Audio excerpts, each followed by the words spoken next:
Subhanallah walhamdulillah wa la ilaha illallah wallahu akbar. Wa la hawla wa la quwwata illa billahil aliyyil azim. Adada kulli harfin kutiba yuktabu abadal abidi wa dahrat dahili. Subhanaka la ilma lana illa ma 'allamtana innaka antal alimul hakim. Rabbi shrah li sadri wa yassir li amri wahlul 'uqdatam min lisani yafqahu qawli. Bijahin nabi wassahbi wal ali amma ba'd.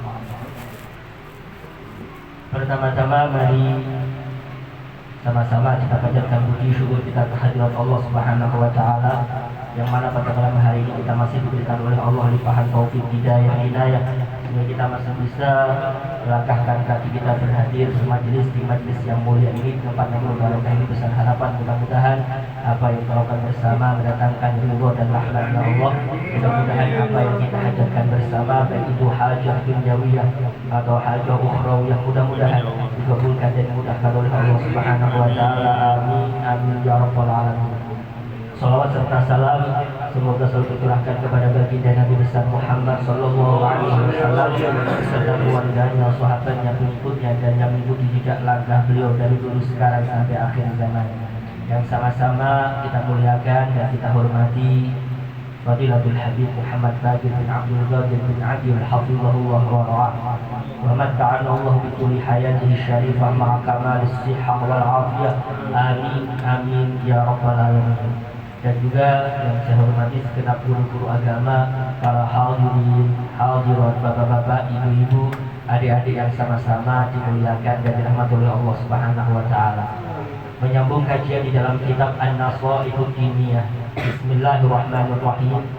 Faqala sayyidina al-imam qutbud da'wah wal irsyad wa ghawthul ibad wal bilad sayyiduna al-habib Abdullah bin Alawi bin Muhammad al-Haddad radhiyallahu ta'ala anhu wa narḍah wa nafa'ana bihi wa bi ulumihi wa bi asrarihi wa bi karamatihi fid dharain amin ila an qala wa qala alaihi salatu wassalam sallu alayya haitsu ma kuntum fa inna salatakum tuballighuni.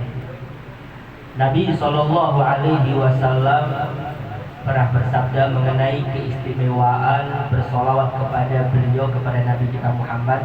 Kemarin sempat kita sudah membahas bahwasanya termasuk zikir yang paling banyak manfaatnya, yang paling besar pahalanya, di antaranya adalah bersolawat kepada Nabi Sallallahu Alaihi Wasallam.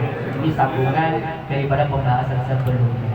Bahkan kemarin sempat disebutkan oleh beliau, siapa orang yang membaca Jazallahu anna Muhammadan ma huwa ahlu, maka dia telah membuat capek 70 malaikat yang mencatatkan amal ibadahnya alfa sobahin selama 1000 hari.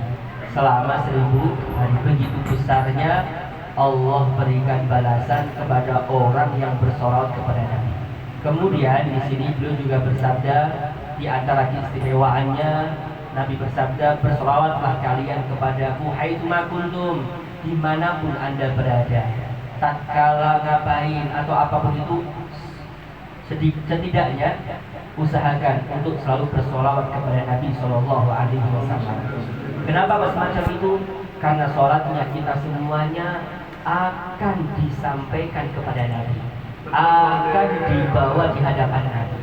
Kalau orang itu sering-sering bersolat kepada Nabi, maka sering-sering pula lah dia solawatnya akan dihadapkan oleh Nabi, dikenali oleh Nabi. Dikenali oleh Nabi. Oh, orang ini sering solawat, Nabi akan kenal. Nabi akan, ya setidaknya kalau kenal dia akan dapat syafaat Nabi. Jangan sampai maaf kita tidak dikenal Nabi. Kalau tidak dikenal Nabi, bagaimana Nabi akan memberikan syafaat kepada kita? Karena tidak kenal, itu siapa Anda kan gitu. Ya sama, kita mau minta tolong, lu tidak kenal gimana mau nolong. Tapi kalau yang kenal, ya setidaknya kan ada sangkut pautnya, ada ikatannya. Oh iya, kamu berhak mendapatkan syafaat dan sebagainya. Intinya demikian. Jadi sholawat kita kepada Nabi itu akan disampaikan di hadapan Nabi Sallallahu Alaihi Wasallam. Dalam satu hadis sebagai penguat di dalam riwayat di atas, Nabi bersabda, Anna lillahi malaikatan sayyahina. Sesungguhnya Allah memiliki malaikat-malaikat yang tugasnya sayyahina. Tugasnya itu keliling mencari-cari fil ardi, di muka bumi ini, yang tugasnya itu yuballighunahu alaihi salatu wassalam salat man yusalli alaihi min ummati. Tugasnya adalah mereka itu menyampaikan kepada Nabi solawat orang yang bersolawat kepada Nabi daripada umatnya Nabi Sallallahu Alaihi Wasallam. Intinya kalau kita bersolawat kepada Nabi, maka solawat kita itu akan dihadapkan kepada Nabi, dibawa oleh malaikat. Oh ini loh, Siswanto pada malam Sabtu ini bersolawat kepada Nabi, walaupun agak-agak ngantuk, mungkin nyanyi dengan temannya. Intinya tetap dia bersolawat kepada Nabi. Oh namanya, oh iya Siswanto, oh yang kayak ini kan, akhirnya dikenal sama Nabi. Sesering mungkin, setidaknya demikian. Ini kata di dalam hadis Nabi Shallallahu Alaihi Wasallam. Kemudian dalam satu riwayat Nabi juga bersabda, "Annahu la yusallimu alaihi ahadun min ummatihi illa raddallahu alaihi ruhahu asyarifah hatta yarudda alaihi." Dalam satu riwayat, tidaklah seseorang di antara kita dia bersolawat atau mengucapkan salam kepada Nabi, bersolawat atau mengucapkan salam kepada Nabi daripada umatnya, kecuali Allah akan mengembalikan ruhnya Nabi Sallallahu Alaihi Wasallam sehingga Nabi akan menjawab salamnya orang tersebut. Nabi akan menjawab solawatnya orang tersebut. Saking hebatnya seseorang itu bersolawat kepada Nabi Sallallahu Alaihi Wasallam. Qala Syekh Ibnu Hajar di dalam kitabnya Ad-Durrul Mandud, waruya an Nabi Sallallahu Alaihi Wasallam, Nabi bersabda dalam satu hadisnya, "Ma min ahadin yusallimu alaihi." Tidaklah salah seorang di antara kita yang mana mereka atau kita bersolawat kepada Nabi, bersalam kepada Nabi, kecuali Allah akan mengembalikan ruhnya Nabi sehingga Nabi akan menjawab akan salam kita. Oleh karenanya maaf nih, ada mungkin Syekh Ali Khalid Bosam yang terkenal tatkala beliau mengucapkan salam kepada Nabi, Nabi langsung menjawabnya. Karena memang demikian riwayatnya, karena Nabi dikembalikan ruhnya oleh Allah dan Nabi menjawab akan salamnya orang tersebut. Namun tentunya kita mendengar atau tidaknya, ya tentunya ini tingkatannya berbeda. Kalau kita kan karena banyak dosanya sehingga kita tidak ngerti ucapan tadi itu dengan yang jelas Nabi itu akan menjawabnya. Yang jelas Nabi akan membalas apa yang kita ucapkan berupa salam kepada Nabi Sallallahu Alaihi Wasallam. Dalam satu hadis disebutkan di sini, waqad warada fis salami alaihi al-mudhafa'atu bis salam min Allah asyra marrat 'ala al-musallimi alaihi kama warada fis shalah. Dan juga di sini siapa orang, kata Nabi di sini disebutkan ada satu riwayat bahwasanya seseorang yang mengucapkan salam kepada Nabi, Allahumma sholli wa, makanya kita gabung Allahumma sholli wa sallim, agar ada sholawat dan agar ada salam. Karena nanti ada sebagian ulama mengatakan kalau kita cuma sholawat aja namun meninggalkan salam, ada yang mengatakan hukumnya makruh. Kenapa? Karena di dalam ayat yang jelas, innallaha wa malaikatahu yusholluna 'alan nabi ya ayyuhalladzina amanu shollu 'alaihi wa sallimu. Ada kalimat sallimunya. Jadi sholawat dan salam, bukan hanya sekedar sholat tapi juga salam. Karenanya disebutkan mengenai seseorang mengucap salam kepada Nabi, maka Allah akan membalas kepadanya berupa salamnya tadi itu, yaitu 10 kali. Intinya balasannya sebagaimana dalam sholat. Kalau kita sholat sekali, maka Allah akan membalas 10 kali. Begitu dengan salam kita. Kalau kita mengucapkan salam kepada Nabi, maka kita akan mendapatkan salam juga daripada Allah 10 kali. Dan 10 kali keselamatan daripada Allah Subhanahu wa Ta'ala. Ini sama seperti di dalam masalah sholawat kepada Nabi Sallallahu Alaihi Wasallam. Wa qala alaihi wasallam, "Raghima an rajulin dukitu indahu falam yusalli alaihi." Disebutkan di sini, celaka seseorang apabila disebutkan diriku di sisinya, disebutkan namaku di sisinya, falam yusalli alaihi, namun orang tadi yang mendengarkan nama Nabi tadi dia tidak bersolawat kepada Nabi. Celaka orang yang semacam ini. Orang yang semacam ini celaka. Dalam hadis yang lain, ini adalah seorang yang bakhil. Orang yang bakhil. Yang bakhil itu siapa sih? Orang yang bakhil itu adalah orang yang diucapkan di sisinya nama Nabi namun dia tidak membalasnya.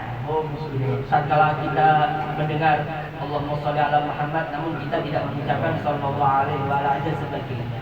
berarti ini orang yang bakhil. Bahkan dalam satu riwayat nanti kata Sayyidah Aisyah, diriwayatkan daripada beliau, wailun liman lam yaroni, nantinya celaka bagi orang yang nantinya tidak melihat akan aku. Padahal Nabi itu rupanya amat sangat berseri-seri dan bersinar.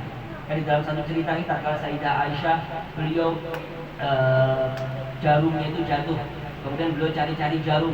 Kemudian di waktu itu Nabi datang ke kamar tadi. Kemudian Sayyidah Aisyah itu dengan enaknya, dengan gampangnya mengambil akan jarumnya kembali. Gitu. Karena di waktu itu Nabi datang dengan pancaran daripada wajahnya, sehingga Sayyidah Aisyah bisa mengambil jarum. Kemudian kata Nabi, kata Sayyidah Aisyah, ma'adwa wajhaka ya Rasulullah. Alangkah berseri-serinya, alangkah bersinarnya wajah engkau wahai Rasulullah. Kemudian Nabi mengatakan, wailun liman lam yaroni, celaka nanti bagi orang yang tidak melihatku wahai Sayyidah Aisyah, wahai Aisyah. Kemudian kata Sayyidah Aisyah, siapa gerangan orang yang tidak bisa melihat engkau? Orang yang pelit. Yaitu siapa itu? Orang yang disebutkan nama Nabi, namun dia tidak mau menjawab akan sholawat dan salam kepada Nabi SAW. Intinya celaka. Orang yang maaf diem aja tidak menjawab sholawatnya Nabi, maka celaka. Oleh karenanya tatkala kita membaca sholawat, maka setidaknya kita semangat nih, sallallahu alaihi dan sebagainya nih. Ya karena nanti setidaknya kalau kita sallallahu kita nyari, kemudian yang lain ikut nyari, yang lain ikut nuruti kita, ikut mengikuti kita, maka kita termasuk orang yang nantinya akan berhak mendapatkan syafaat yang Nabi sallallahu berhak masuk surganya Allah Subhanahu wa taala. Karena nanti ada dalam satu riwayat di dalam kitab Al-Fawaidul Mukhtarah, di antaranya disebutkan bahwasanya Nabi SAW pernah bersabda, karena suatu ketika ada seseorang rajul muslimun. Orang ini amat sangat banyak dosanya lah nih. Kemudian tatkala meninggal, orang ini nih diperlihatkan bahwasanya dia masuk surga. Heran, loh kenapa kok bisa? Ternyata yang menyebabkan dia masuk surga itu dia dulu pernah duduk di majelis ilmu, tiba-tiba dia mendengar seseorang menyampaikan akan hadis Nabi. Intinya di dalam hadis tadi itu, siapa orang yang rafa'a sautahu bi sholati ala nabi, siapa orang yang mengangkat sholawatnya dengan sholawat kepada Nabi, siapa orang yang mengeraskan suaranya dengan sholawat kepada Nabi, maka orang tadi itu wajib bagi dia untuk masuk surga. Wajib bagi dia untuk masuk. Akhirnya tatkala dia mendengarkan akan hadis ini, maka dia pun langsung menyaringkan suaranya, berteriak dia, sehingga orang-orang yang di belakang tadi itu ikut bersolat kepada Nabi. Gara-gara ini dia diambil dosa-dosanya dan dia dimasukkan dalam surganya Allah Subhanahu wa taala. Jadi sallallahu alaihi setidaknya semangat, biar enggak ngantuk lagi. Ya kan, Sis? Biar enggak merem-merem gitu, Sis. Ya kan? Gitu. Setidaknya demikian. Kan ini di antaranya apa yang disampaikan oleh beliau mengenai orang itu celaka kalau disebutkan nama Nabi namun dia tidak mau menjawab salat kepada Nabi sallallahu alaihi wasallam. Wa qala alaihi salatu wasallam, Nabi bersabda, man dzukirtu indahu fa akhta as-shalah alayya akhta tariqal jannah. Siapa orang yang disebut namaku di sisinya namun dia tidak bersolat kepada Nabi, dia berarti melakukan kesalahan. Kalau dia tidak bersolat kepada Nabi berarti dia melakukan kesalahan. Maka maka Allah akan memberikan dia nantinya jalan buntu menuju surga. Maksudnya apa? Akan salah juga dia nanti menuju surga. Intinya apa? Tidak bakal masuk surga. Jadi ingin kalau dia itu melakukan kesalahan, maka Allah pun akan memberikan kesalahan sehingga dia tidak bisa menuju jalan ke surga. Wal iyadu billah. Bapak Amr alaihi wasallam bil iktar min sholati alaihi fi yaumil jum'ati khususan. Kemudian beliau di sini menyebutkan Nabi sallallahu alaihi wasallam memerintahkan kepada kita khususnya di hari Jumat untuk memperbanyak bersolat kepada Nabi sallallahu alaihi wasallam. Nabi bersabda, "Aktsiru minas sholati alayya yaumal jum'ah." Perbanyaklah sholawat kepadaku di hari Jumat. Kenapa kok semacam itu? Fa inna sholata ummati, karena sholawatnya umatku tu'radu alayya, akan disodorkan kepadaku sholawat tersebut fi kulli yaumil jum'ah, di setiap hari Jumatnya. Makanya di hari Jumat itu kita dianjurkan untuk banyak-banyak bersolawat kepada Nabi. Kenapa? Karena sholawat kita akan disodorkan kepada Nabi. oh si A, dia sholawatnya di hari Jumat itu sekian ratus atau sekian ribu dan seterusnya. Ini setidaknya ini motivasi agar kita khususnya di hari Jumat melebihkan sholawat kita kepada Nabi Shallallahu Alaihi Wasallam. Karena Nabi melanjutkan, fa'aqrabuhum minni manzilatan aktsaruhum 'alayya sholatan. Orang yang paling dekat nantinya di sisiku di hari kiamat kelak adalah orang yang paling banyak bersolawat kepadaku. Yang paling banyak pasti dia yang paling dekat kepada Nabi Shallallahu Alaihi Wasallam. Dalam satu hadis Nabi bersabda, "Shallu 'alayya fil lailatil gharra wal yaumil azhar." Bersolawatlah kalian kepadaku khususnya di lailatul gharra, di malam yang terang benderang dan di hari yang amat sangat cerah. Yaitu apa yang dimaksud dengan malam yang terang benderang dan hari yang cerah? Yaitu malam Jumat dan hari Jumat. Malam Jumatnya dan hari Jumat ini yang dimaksud dengan Lailatul Gharra dan Al-Yaumal Azhar.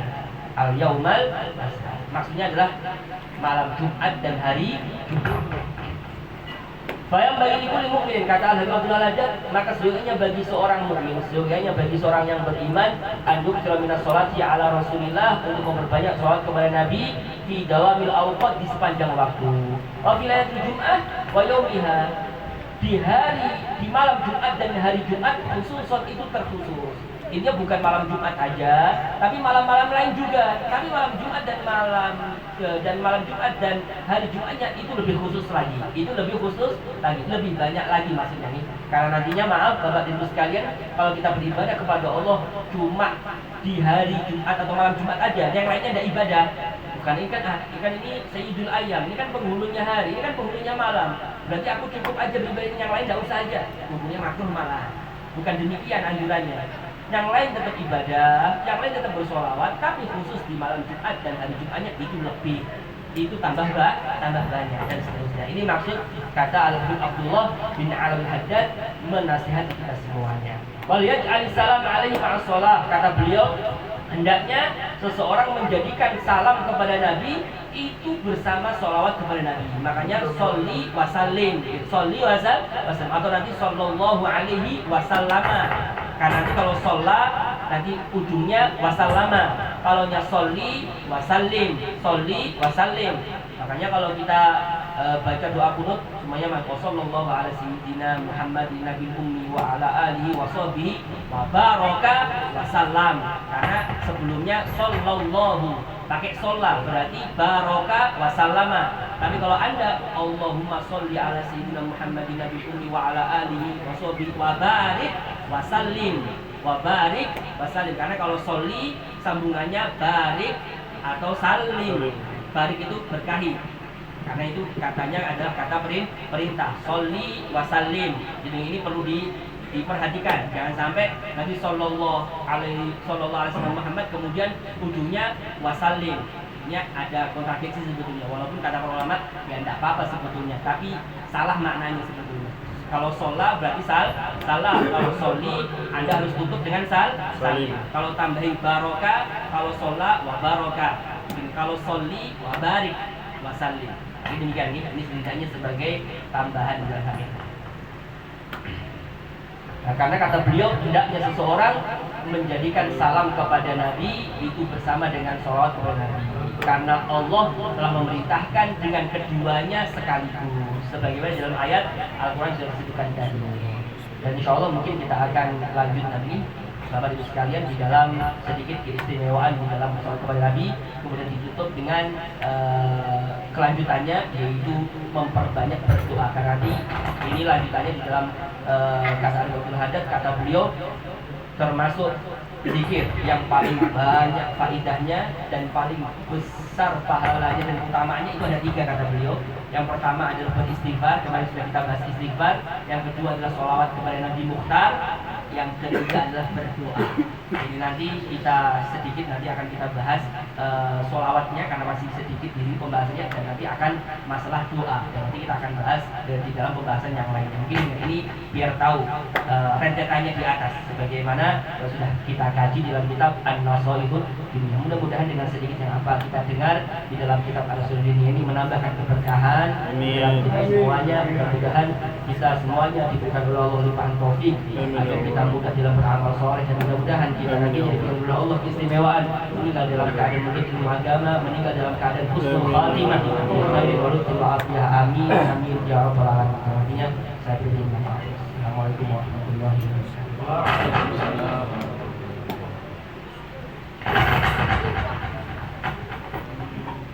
Allahumma salli wa sallim wa barik